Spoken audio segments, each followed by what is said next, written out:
Hello everyone, welcome to online engineering. BHEL Maharatna की तरफ से सिविल इंजीनियर्स के लिए वैकेंसीज यहां पर निकाली गई हैं। अच्छा, यहां पर कुछ इंपॉर्टेंट बातें हैं वो आपको पहले ही बता देता हूं। सबसे इंपॉर्टेंट बात यहां पर यह है कि जो टोटल वैकेंसी है वो फिक्स्ड टेन्योर अपॉइंटमेंट के अंतर्गत होने वाली है। दैट मींस ये कोई परमानेंट जॉब की आपको गारंटी नहीं देता है। हाँ, दूसरी बात जो यहां पर इंपॉर्टेंटली याद रखनी है आपको कि आपके पास कम से कम 2 से 3 साल का एक्सपीरियंस होना चाहिए in the execution of civil work. RCC structures के एग्जीक्यूशंस में आपका यहां पर एक्सपीरियंस होना चाहिए। ये दो इंपॉर्टेंट बातें हैं जो कि शायद हो सकता है आपको इस वैकेंसी में अप्लाई करने से रोक दे, लेकिन फिर भी मैं यहां पर सजेस्ट करूंगा कि आप वीडियो को पूरा देखें, बिकॉज जो यहां पर अपॉर्चुनिटी है वो बहुत सुनहरी है। नंबर ऑफ वैकेंसीज जो यहां पर सिविल इंजीनियर्स की ही मैं बात कर रहा हूं, अच्छी खासी है। यहां अगर आप चेक करते हो अपने बीएचईएल की वेबसाइट पे तो आपको नीचे देखने को मिलेगा that fixed tenure appointment for experience engineers and supervisors. English वाले पे क्लिक करके देखते हैं तो यहाँ पर फाइल मैंने ऑलरेडी डाउनलोड करके रखी है। आप इसमें चेक करेंगे यहाँ पर कि जो बीएचईएल है, टोटल जो नंबर ऑफ वैकेंसीज है इंजीनियर्स के लिए जिसमें आप बी और बीटेक वाले स्टूडेंट्स अप्लाई कर सकते हैं, that is 12 vacancies. Minimum experience 3 साल का होना चाहिए और जो यहां पर सैलरी आपको ऑफर की जा रही है दैट इज 78,000।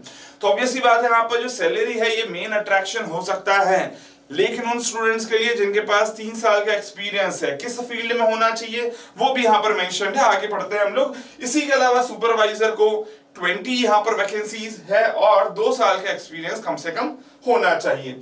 एज लिमिट दी हुई है, लेकिन इसी के अलावा कुछ रिजर्वेशंस के हिसाब से जो यहाँ पर सीट्स रिजर्व रखी है वो भी यहाँ पर मेंशन कर दी गई है। और इसी के अलावा आपका एजुकेशनल क्वालिफिकेशन क्या होना चाहिए ये भी बताया है। जैसे कि जो हमारी इंजीनियर वाली पोस्ट है उसके लिए आपका या तो 4 इयर्स का फुल टाइम बैचलर्स की डिग्री होनी चाहिए, मास्टर्स की डिग्री यहाँ पर डुअल वाली भी चलेगी, और इसी के अलावा आपका जो एक्सपीरियंस होना चाहिए वो RCC structures, steel structures, erection work, piling work, RCC chimney वगैरह के एरिया में होना चाहिए। इसी के अलावा यहां पर अगर मैं बात करता हूं डिप्लोमा वाली जो यहां पर वैकेंसी है जिसमें आपको कम से कम 3 साल का फुल टाइम डिप्लोमा कंप्लीटेड होना चाहिए और अगर 2 साल का एक्सपीरियंस है तो आप यहां पर अप्लाई कर सकते हो। किस फील्ड में एक्सपीरियंस होना चाहिए तो वो फील्ड तो सेम ही है यहां पर भी, बट ऑब्वियसली बात है जो वैकेंसी है, नंबर ऑफ वैकेंसीज का डिफरेंस है, एक्सपीरियंस का डिफरेंस है और यहाँ पर जो हमारी सैलरी मिलने वाली है वो सबसे बड़ा डिफरेंस आने वाला है। इसके अलावा कुछ एज लिमिट में भी यहाँ पर रिलैक्सेशन है according to the different categories. और अगर यहाँ पर बात कर लेते हैं what will be the renovation, वो वापस यहाँ पर मेंशन कर दिया that is 78,000 and 43,550 rupees. But साथ में यहाँ पर यह भी बोल दिया कि ये सिलेक्शन होने वाला है उसके लिए क्या प्रोसीजर है। कोई एग्जाम नहीं होने वाली है, डायरेक्टली आपको इंटरव्यूज के लिए कॉल किया जाने वाला है। दैट मींस अगर आप कहीं जॉब कर रहे हो ऑलरेडी तो आपको नौकरी छोड़ने की जरूरत नहीं है, सिर्फ एक दिन आपको इंटरव्यू अटेंड करना होगा और इंटरव्यू में 1:10 के रेशियो में कैंडिडेट्स को यहाँ पर बुलाया जाएगा। अगर नंबर ऑफ कैंडिडेट्स ज्यादा होते हैं तो फिर शॉर्टलिस्टिंग की जाएगी और उसके लिए भी कोई एग्जाम नहीं होने वाली है। That is only purely on the basis of your CGPA।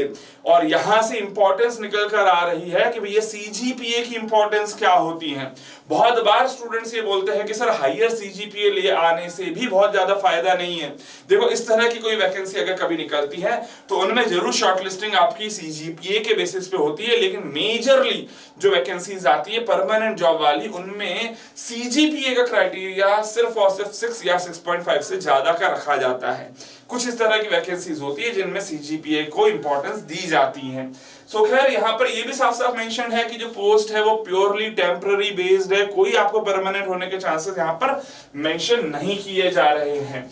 And इसी के अलावा अगर यहाँ पर बात कर लेते हैं अप्लाई कैसे करना है, तो अप्लाई करने के लिए जो फीस है दैट इज ओनली 200 रुपीज।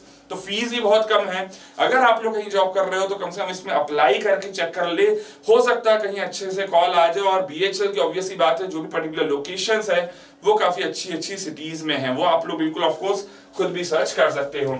अच्छा, जो भी पर्टिकुलर आपने 200 रुपए की फीस भरी और अपना एप्लीकेशन यहाँ पर आपने फिलअप करा है, उसके बाद ये बात ध्यान रख लेना है कि आपको यहाँ पर ऑब्वियसली बात है जो हमारा पूरा फॉर्म है वो सेंड करना है हार्ड कॉपी में। तो हार्ड कॉपी में यहाँ पर सेंड करना है, ये भी मेंशन किया हुआ है।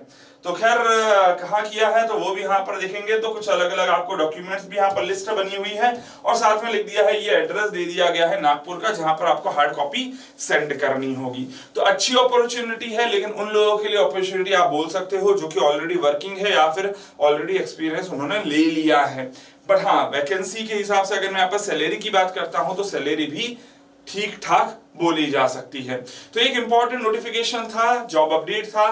आई होप पसंद आया होगा, और इसी तरह के अगर अपडेट्स आप लगातार चाहते हो तो फटाफट मुझे कमेंट करें कि सर हाँ सर, इस तरह के अपडेट्स आप और भी आगे फ्यूचर में देते रहें।